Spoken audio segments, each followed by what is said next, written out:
I mean, we all know that spiritual experience and psychic change is a huge part of the program, and it's necessary, you know, like the book says, for us to have one, for us to recover. I think there's maybe a small percentage of people that don't have them, and I think you can recover without having them, but I think it's imperative that you do have one. I mean, I literally get chills and tingles sometimes, and it's very hard to describe.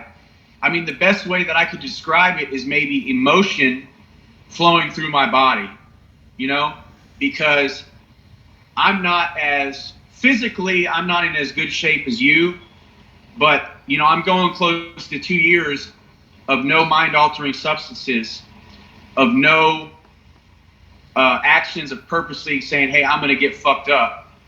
And so I'm pretty confident that my body is pretty cleansed all the way through. You know what I'm saying? And so I maybe interpret that as having light bulb moments of having these emotions flow through me. You know what I mean?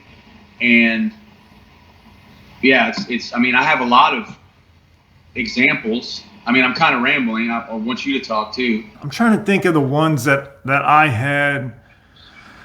A lot of them had to do with like revelations, like things people would say, and then things I would hear and things I would figure out about myself of why I did certain things and why like I was able to see my actions from someone else's perspective when I didn't notice that before. Like I got to experience something I did to someone else that someone did to me and go, now I understand what happened. And I like the feedback loop produced like an experience to me on certain times. Keep going, man.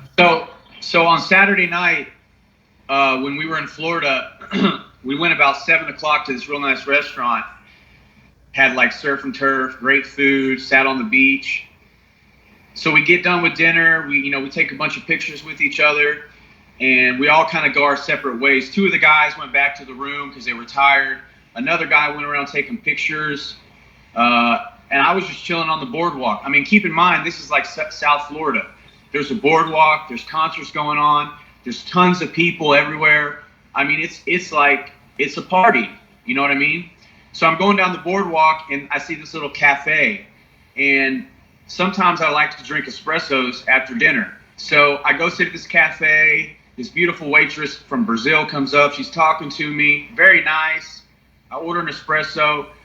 So I'm sitting on this table, right? The cafe's behind me. I'm at this table. There's the boardwalk in front of me, and then I can see the beach. I mean, the beach is with arm's length, right? There's people everywhere. There's a concert going on to my left. I just get this overwhelming just feeling of content, Kyle. Feeling of peace. You know what I mean?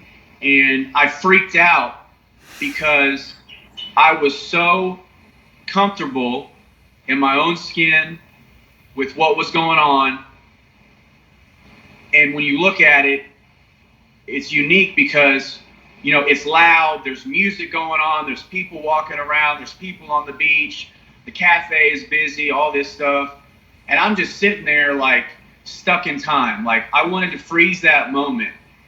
And I'm just soaking it all in, you know? And I'm just thinking to myself, like, this is fucking amazing. You know what I mean?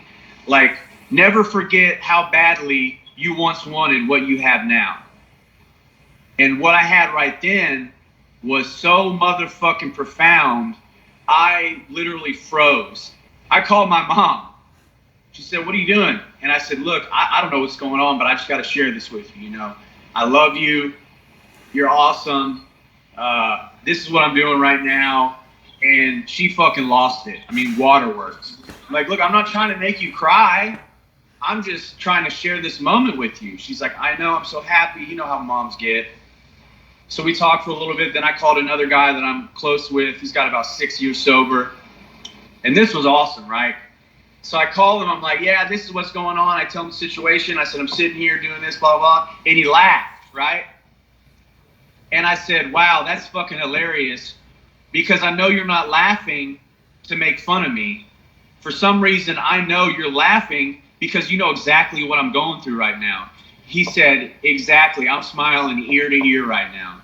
Like what you have right now, just enjoy it, soak it in. And I said, dude, I don't know, like, I don't deserve this, bro. Of all the things I've done, why is this happening to me? You know, it's like I don't deserve this. And he's like, no, you do. Just think about where you've been and how long it took you to get to this spot. And I said, you know, I appreciate you listening. He's like, no, I'm glad you called. Enjoy it. And fucking just soak it all in, you know? And that was just literally my whole body just was overwhelmed with God and with, you know, spiritual feelings that were fucking amazing, you know? I mean, I get pumped up talking about it, dude.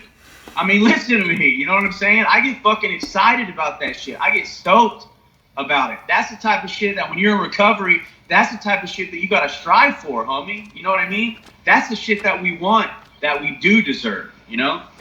Yeah, man. And I remember the times when I would hit my knees, man, praying to God to relieve the burdens of the mental obsession from me. Like when I would just be in the grips of an obsession or in the, please take this from me. I will do anything you ask, man. You know, and when it did happen, when it finally lifted, like the literal thought to go get high and use was lifted forever.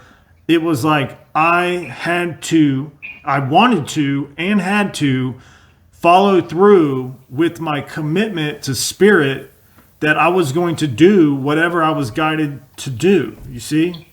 And that's what I've been on this path for the last 10 years, man, is just constantly staying on the path. And that as long as I was following my internal guidance system and spirit and everything I've learned, then the mental obsession has never returned. And yeah, I can sometimes get used to it not being there and forget how bad it was. And when I talk to you and I see that, it reminds me, and I'm like, the most stressful day of my life right now ever is 100 times better than when I was in the grips of addiction.